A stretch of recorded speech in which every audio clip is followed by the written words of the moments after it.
Assalamualaikum warahmatullahi wabarakatuh. Jumpa lagi dengan channel Suprono Wahyu Jatmiko. Pada kesempatan kali ini kita akan membahas materi bisnis eceran dengan topik segmentasi pada bisnis eceran. Jangan lupa klik like dan share agar menjadi ilmu yang bermanfaat bagi kita semuanya. Dan jangan lupa subscribe agar kalian tidak tertinggal pada video-video berikutnya. Kita akan mulai topik tentang segmentasi dan pasar sasaran retail. Jadi retail di sini juga harus ada membagi-bagi pasar, kemudian harus juga membuat pasar sasaran supaya dagangannya juga bisa laku sesuai dengan apa yang diharapkan. Nah, sekarang apa yang dimaksud dengan segmentasi pasar atau market segmentasi? Jadi, dalam suatu bisnis ya, baik itu bisnis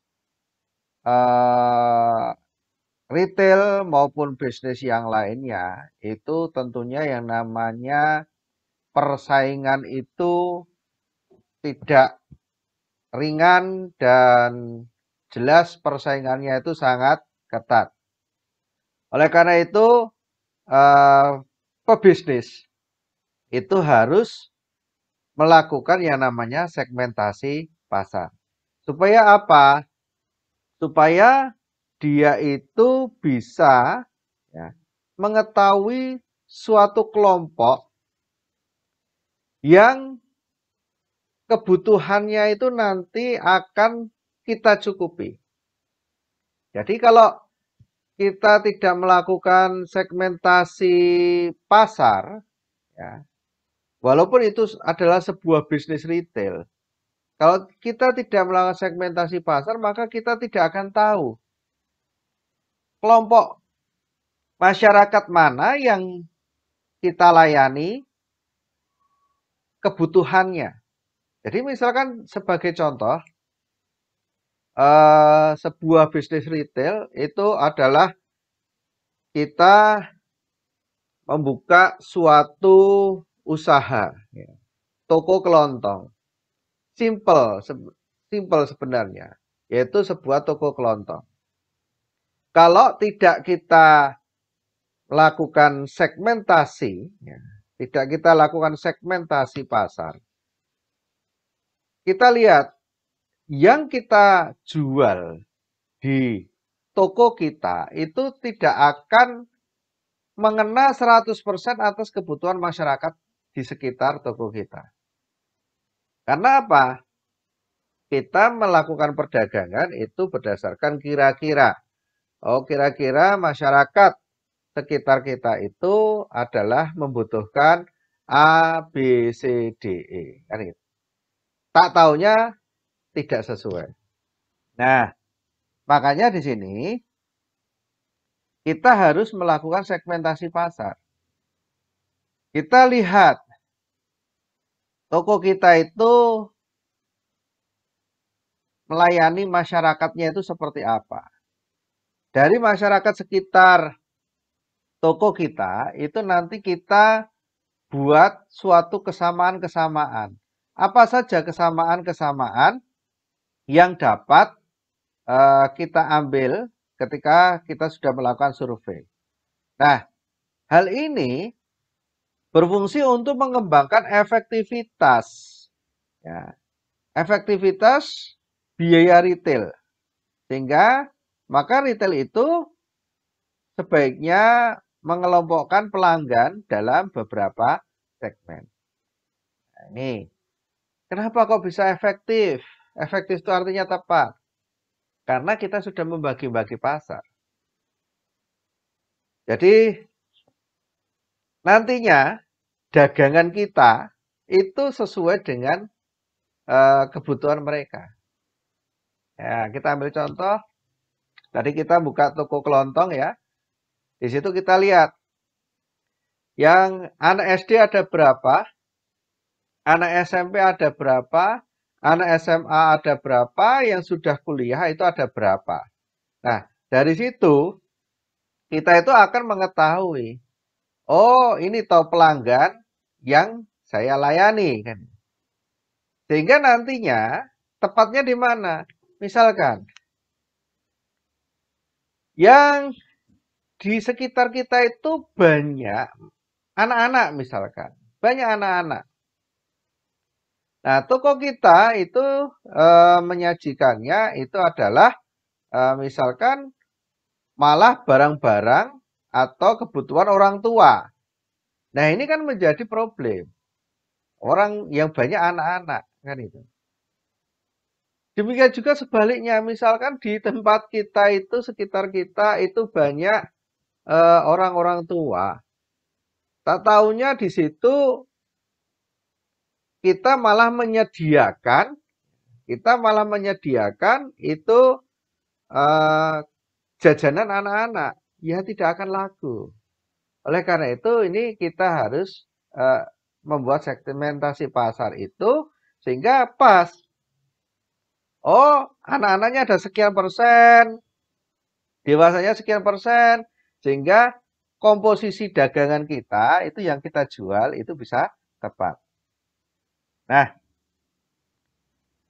pengertian segmentasi dan pasar sasaran. Jadi segmentasi pasar itu membagi pasar dalam bentuk kelompok pembeli sesuai dengan kebutuhan atau karakter dari pelanggan atau calon pelanggan kita. Jadi kita kelompokkan. Di dalam mengelompokkan di sini banyak sekali caranya. Tadi sudah saya contohkan, salah satunya adalah dengan tadi itu ada usia sekolah kan itu. Mungkin bisa jadi dari lapangan pekerjaan kan itu. Nah, setelah kita melakukan segmentasi pasar, itu dilanjutkan dengan melakukan yang namanya pasar sasaran kan itu. Nah, pasar sasaran ini boleh dikatakan adalah suatu evaluasi dari segmen yang merujuk kepada kelompok yang paling potensial.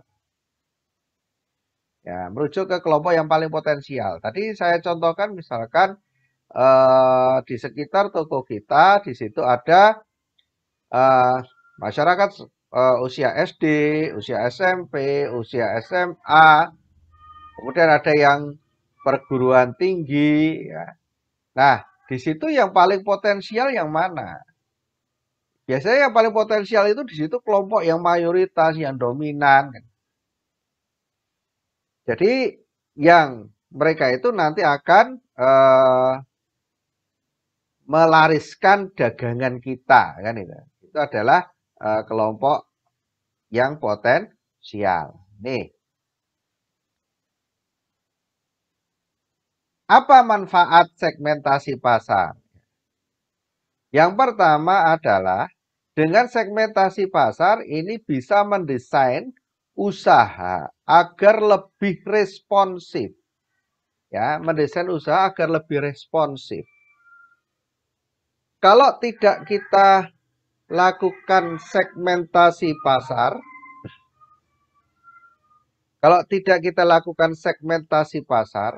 maka yang terjadi adalah usaha yang kita buat itu tidak begitu responsif. Karena apa? Tidak tepat dengan kondisi masyarakat sekitar kita. Kemudian, manfaat segmentasi pasar ini sekaligus untuk menganalisa pasar. Apa yang dianalisa? Kebutuhan kelompok masyarakat, kan itu. Sehingga barang yang kita jual itu pas, tepat, sesuai dengan apa yang mereka butuhkan. Kemudian dengan segmentasi pasar ini nanti juga akan memunculkan suatu peluang. Ya, karena kita itu gini, yang kita layani adalah sesuai dengan kebutuhan mereka. Masyarakat itu terpenuhi sesuai dengan kebutuhan mereka. Kebutuhannya bisa terpenuhi.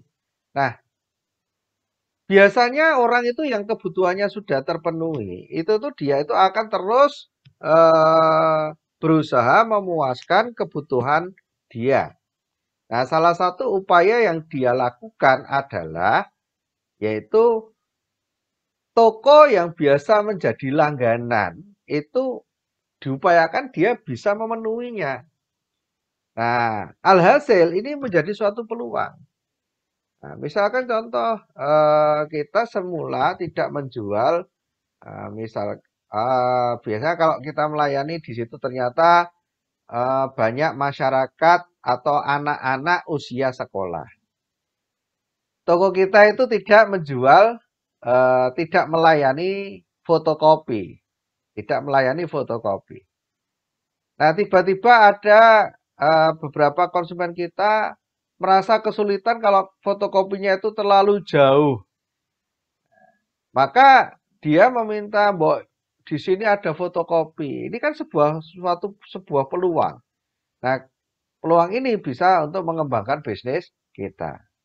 Kemudian yang keempat ya, di sini dengan segmentasi pasar itu kita bisa menguasai posisi yang superior dibandingkan kita tidak melakukan segmentasi pasar. Dengan kita itu sudah membagi-bagi pasar, kita itu akan melayaninya itu betul-betul sesuai dengan kebutuhan mereka. Nah, dengan sesuai dengan kebutuhan mereka, kita itu bisa menempatkan posisi perusahaan kita atau usaha kita itu di posisi superior. Kenapa? Karena setiap kali produk kita itu meluncur di pasar, itu akan sesuai dengan kebutuhan pasar. Terus seperti itu, alhasil ya, kita posisinya adalah di leader. Nah, kalau kita posisinya di leader, itu kita itu bisa mempengaruhi pasar. Gitu. Kemudian yang kelima, dengan segmentasi pasar,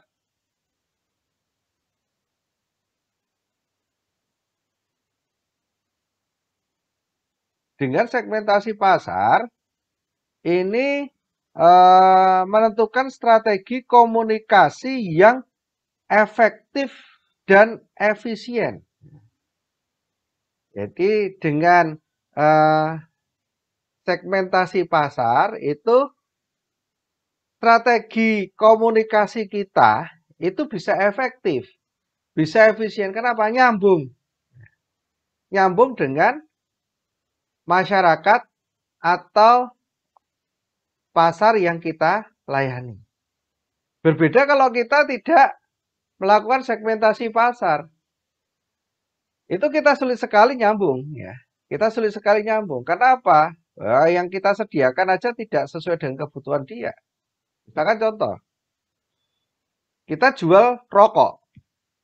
Padahal masyarakat sekitar toko kita tidak ada yang merokok. Nah, sudah tidak bisa komunikasi kan. Nah, ini salah satu contohnya seperti itu.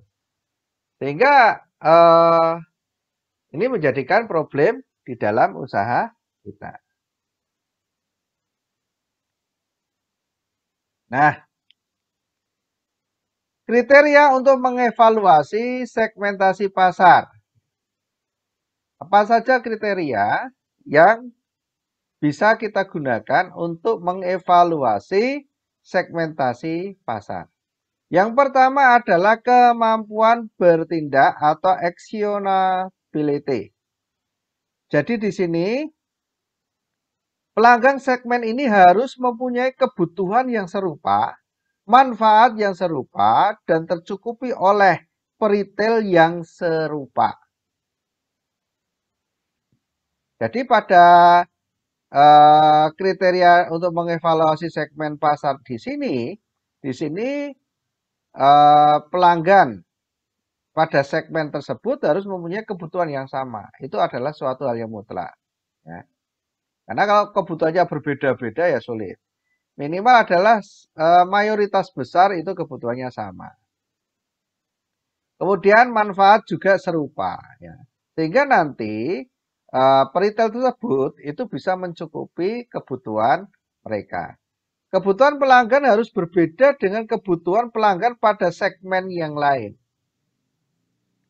Nah, jadi ketika kita melayani suatu segmen, di situ harapannya segmen yang kita layani ini memiliki kebutuhan yang berbeda dibandingkan segmen pasar yang lain. Nah, kenapa kok kita harapkan seperti itu? Nah, karena kalau nanti segmen yang kita layani itu kebutuhannya sama dengan pasar yang lain, ini akan terjadi perpindahan pasar. Nah, terjadi mobilitas. Karena ketika terjadi mobilitas, maka kita tidak bisa efektif di dalam melayani pasar. Kenapa? Konsumen yang kita layani bisa jadi dia lari ke pasar yang lain. Dia lari ke toko yang lain. Maka kita harus bisa memastikan. Sehingga orang tersebut hanya akan lari ke toko kita. Ini. Nah, di sini diperlukan kemampuan bertindak. Yang berarti suatu segmen yang akan dipilih harus dengan jelas menandakan apa yang perlu dilakukan oleh pedagang eceran untuk mencukupi kebutuhannya. Nah, ini. Jadi peritel tersebut harus betul-betul di dalam membuat segmen itu betul-betul dianalisa dengan cermat, dengan jeli. Kemudian kemampuan identifikasi. Nah, kemampuan identifikasi ini diperlukan untuk menentukan ukuran segmen dan dengan siapa retail berkomunikasi ketika melakukan promosi penawaran barang dagangannya, kan gitu. Jadi di sini ada suatu kemampuan yang berikutnya adalah identifikasi. Jadi ketika seorang peritel dia itu akan melakukan segmentasi pasar, dia itu harus memiliki kemampuan identifikasi. Sehingga nanti bisa mengetahui ukuran segmen dan dengan siapa dia berkomunikasi. Ya jelas tidak mungkin dong. Misalkan di situ masyarakatnya ya ternyata dia itu tidak bisa berbahasa Indonesia, bisanya adalah bahasa Jawa. Nah, ternyata peritel ini dia di dalam mengidentifikasikannya itu kurang maksimal, sehingga alhasil yang datang ke situ orang-orang yang hanya bisa bahasa Indonesia. Kan itu. Padahal masyarakat situ tidak bisa bahasa Indonesia, bisanya bahasa Jawa misalkan. Nah, ini hal ini akan menyebabkan apa? Miskomunikasi. Nih, makanya ini diperlukan suatu identifikasi yang cermat kan ini. Kemudian yang berikutnya adalah aksesibilitas, yaitu kemampuan retail untuk menyampaikan bauran pemasaran yang sesuai dengan segmen ini. Pemasaran yang sesuai dengan segmen juga.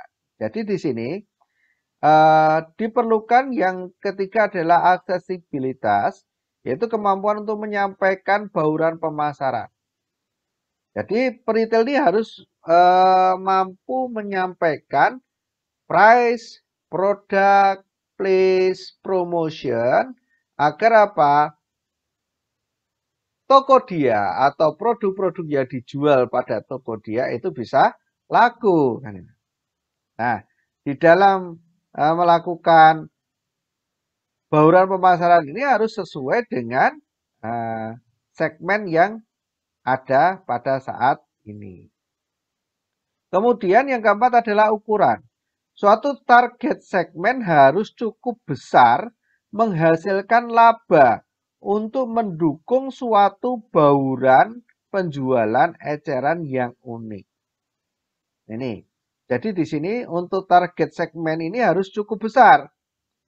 di dalam menghasilkan laba. Karena kalau nanti laba yang dihasilkan tidak terlalu besar, maka yang terjadi adalah toko tersebut tidak bisa menghasilkan laba secara optimal. Ini. Jadi perlu adanya suatu ukuran laba yang cukup besar. Ini. Kemudian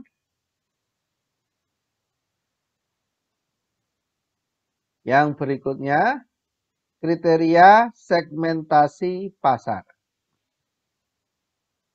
Apa saja kriteria segmentasi pasar?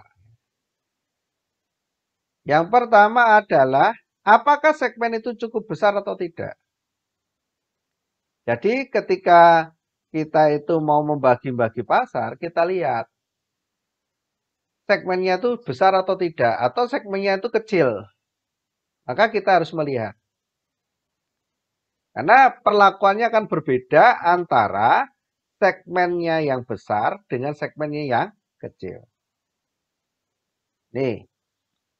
Lalu yang kedua, apakah ada daya belinya atau tidak? Nah, ternyata ketika kita sudah mengevaluasi pasar dengan menghasilkan segmentasi pasar, ternyata di situ segmen yang ada di sekitar toko kita itu ternyata tidak memiliki daya beli sama sekali. Nah, ketika tidak memiliki daya beli sama sekali, ya kita membuat usaha itu menjadi tidak bisa maksimal. Ya, tidak akan laku. Nih. Kemudian yang ketiga adalah apakah dapat dibedakan dengan segmen yang lain. Apakah bisa dibedakan dengan segmen yang lain atau tidak? Ya tadi seperti yang saya jelaskan di depan tadi. Ya. Apakah bisa dibedakan dengan segmen yang lain? Itu tadi, jangan sampai segmen kita itu ternyata sama dengan segmen tetangga kita. Nah, kalau ini nanti sampai sama, yang terjadi adalah akan terjadi perpindahan. Perpindahan dari tempat kita ke tempat lain kalau kita gagal di dalam bersaing. Lalu yang ketiga, apakah dapat dibedakan dengan segmen yang lain? Yang keempat adalah apakah sudah ada kompetitornya? Jadi kadang-kadang kita itu masuk di suatu pasar. Di situ ada yang sudah ada kompetitornya, ada yang belum ada kompetitornya. Nah, itu kita lihat. Tujuannya apa? Kalau di situ sudah ada kompetitornya, maka kita harus membuat suatu strategi-strategi. Yaitu tadi kita sempat bahas di sebelumnya, yaitu kita membuat suatu keunikan, kekhasan yang tidak dimiliki oleh kompetitor kita.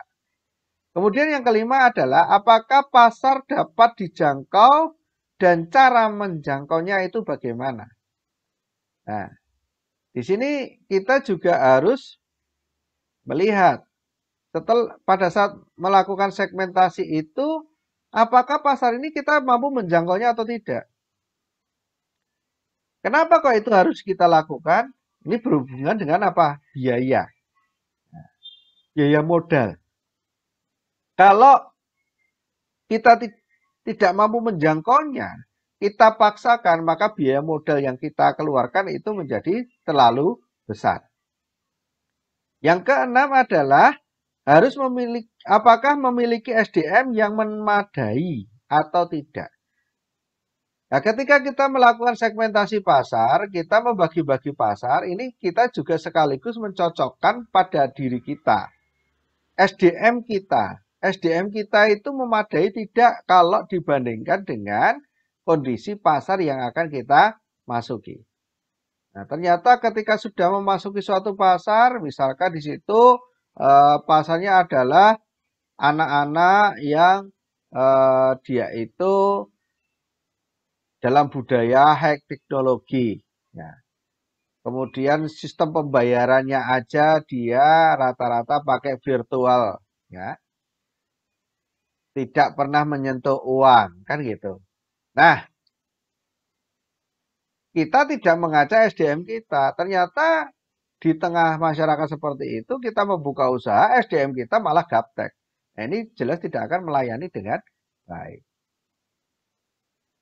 Pendekatan-pendekatan dalam segmentasi pasar, di sini ada pendekatan geografis, yaitu kedaerahan, demografis, ini berhubungan dengan kependudukan, kemudian geodemografis, ini gabungannya, lalu gaya hidup atau psikografis, situasi belanja, dan segmentasi berdasarkan manfaat.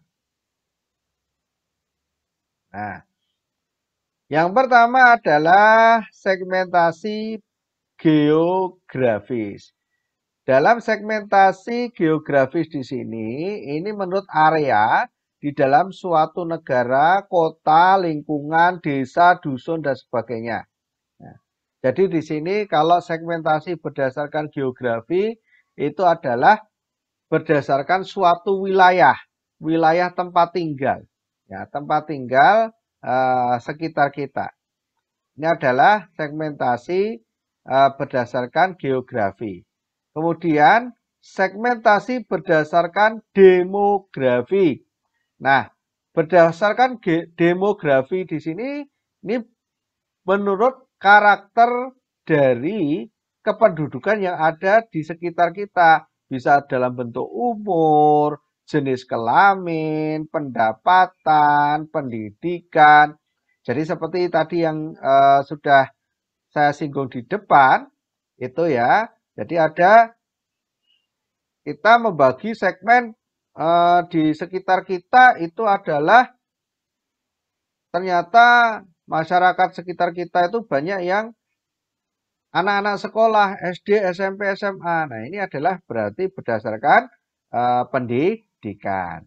Misal jadi kita membagi segmen sekitar kita itu ternyata di masyarakat sekitar kita itu banyak yang usia tua. Nah, ini berarti berdasarkan umur. Nih. Kemudian segmentasi geodemografi. Segmentasi ini menggunakan pendekatan demografi dan geografis. Jadi di sini menggolongkan pelanggan yang ada di sekitar kita itu berdasarkan kependudukan tadi. Nah, misalkan contoh dari sisi geografis, misalkan di Yogyakarta itu di Kota Madya Yogyakarta. Nah, ini kan geografis. Misalkan kita tambah dengan demografis, anak usia sekolah di Kota Madya Yogyakarta. Ini berarti membagi segmen geografis sekaligus demografis. Kemudian yang keempat adalah segmentasi berdasarkan gaya hidup atau psikografis. Nah, segmentasi berdasarkan gaya hidup di sini adalah bisa disebut dengan psikografis.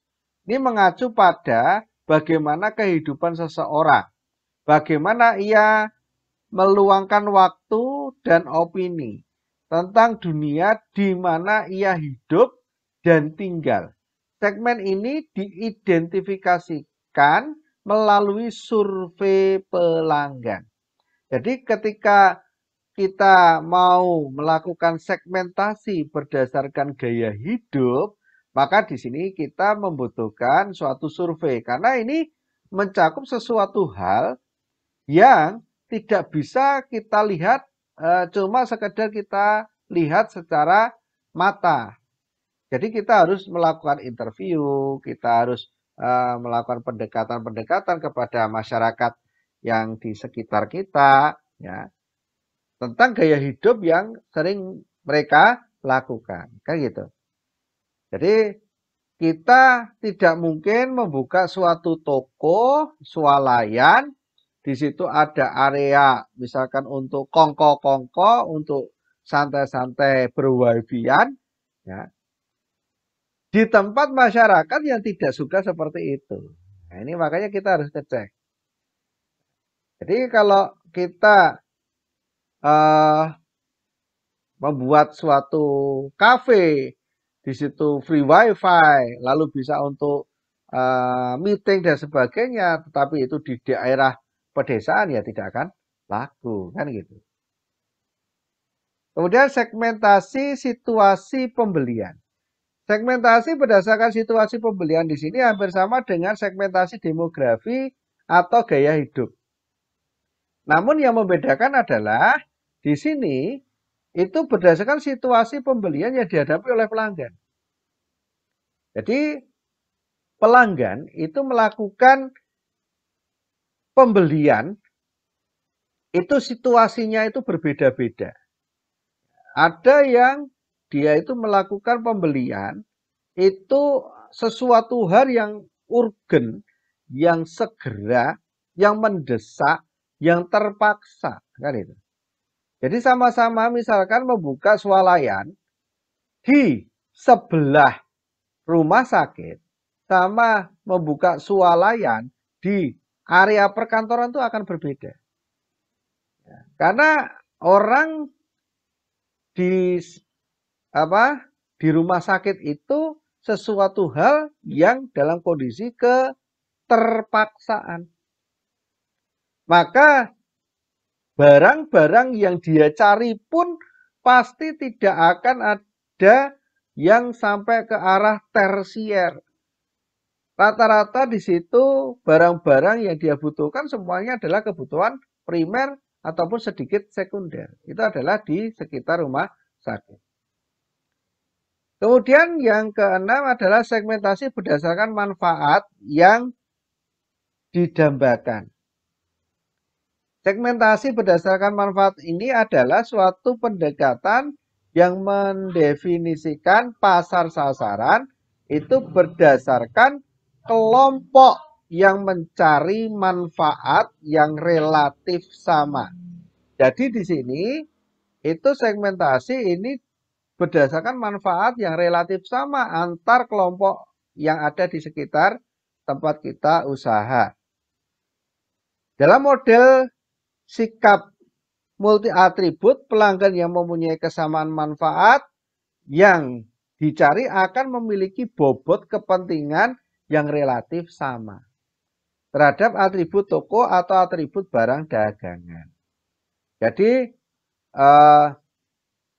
kita membuka toko di area atletik, area olahraga. Maka orang-orang yang membeli di toko kita itu akan mencari produk yang manfaatnya adalah dibutuhkan mereka. Ya.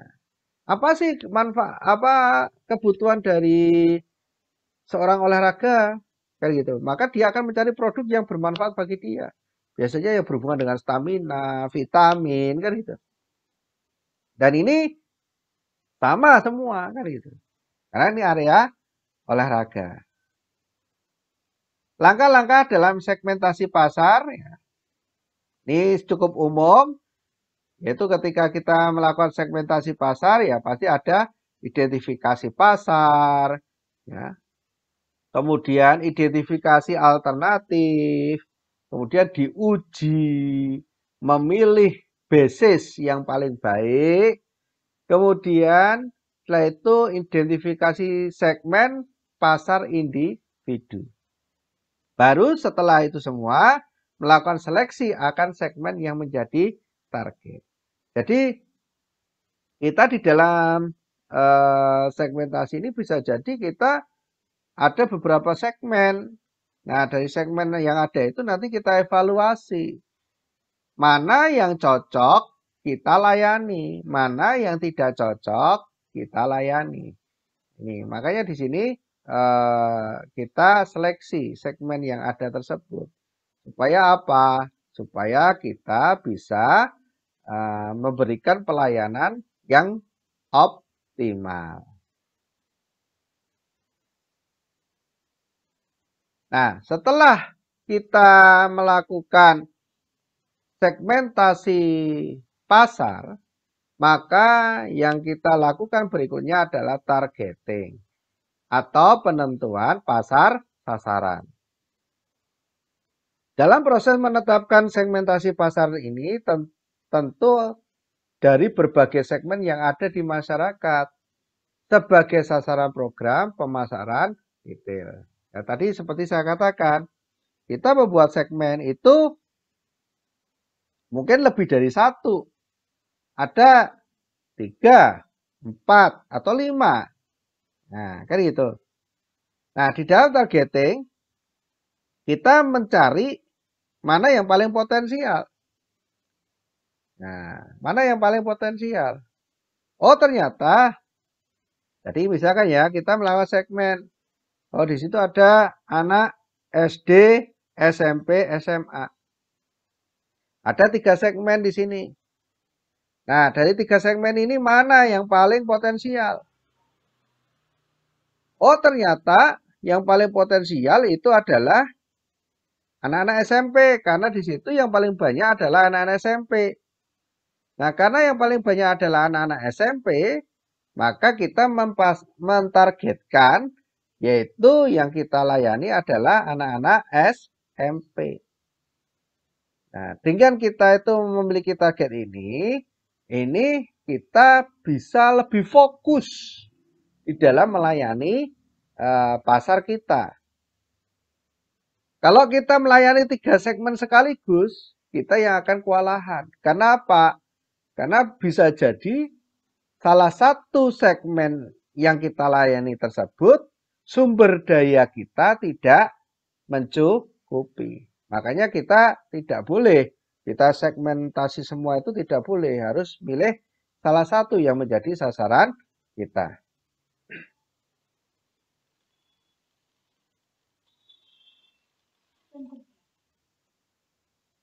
Penentuan pasar sasaran. Jadi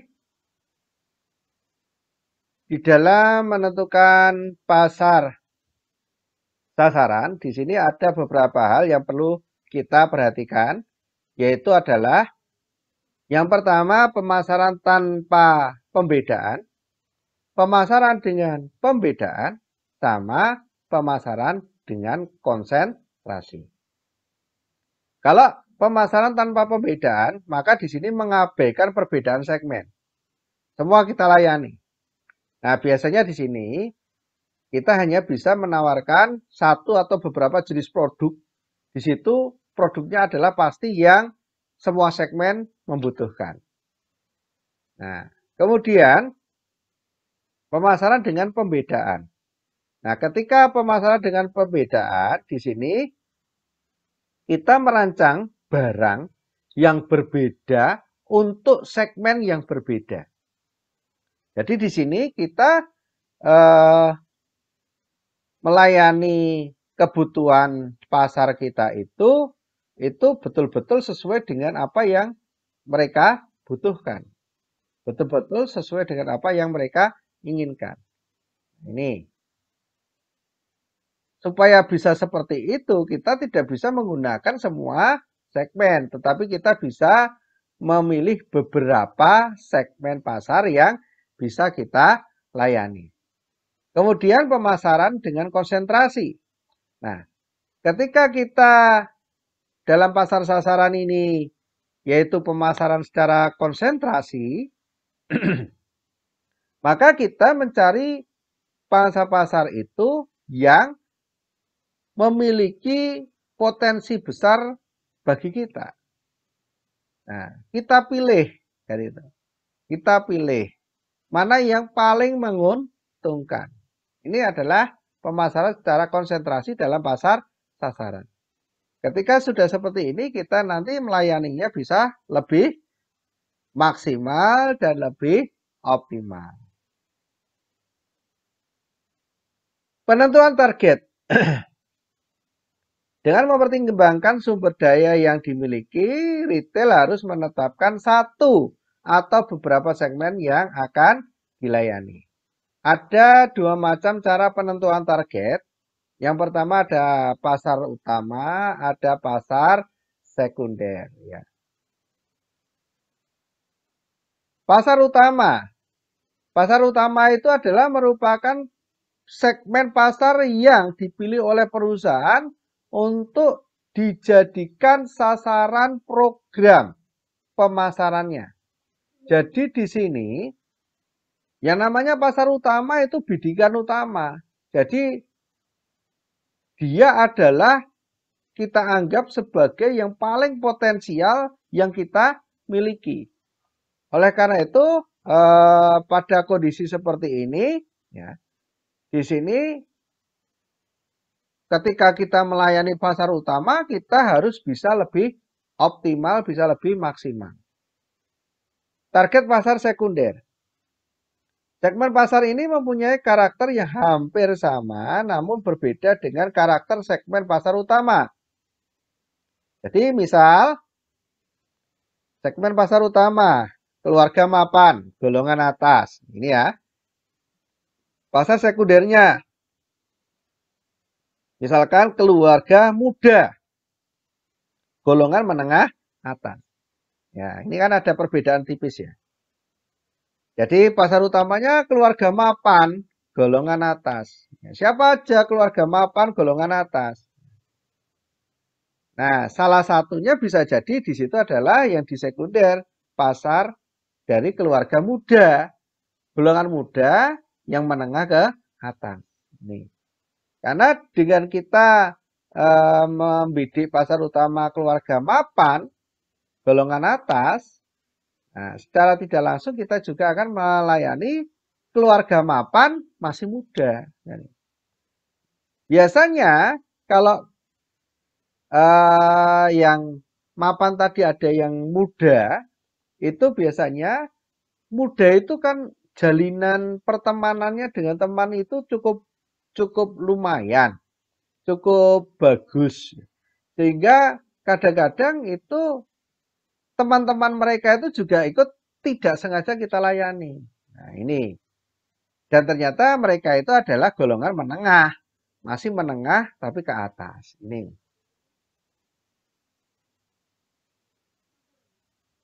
Penentuan positioning atau posisi, bagaimana retail itu dipersepsikan di benak pelanggan. Bagaimana membentuk citra perusahaan. Juga berkaitan dengan proposisi nilai. Yaitu nilai yang ditawarkan kepada konsumen. Jadi setelah kita itu menentukan targetnya, kita lalu memposisikan diri kita. Ya, sehingga pelanggan kita itu akan mempersepsikan kita atas sesuatu dari produk yang kita tawarkan. Ini. Demikianlah pembahasan materi bisnis eceran dengan topik segmentasi pada bisnis eceran. Jangan lupa klik like dan share agar menjadi ilmu yang bermanfaat bagi kita semuanya. Dan jangan lupa subscribe agar kalian tidak tertinggal pada video-video berikutnya. Kurang lebihnya mohon maaf. Akhirul kalam. Wabillahi taufiq wal hidayah. Assalamualaikum warahmatullahi wabarakatuh.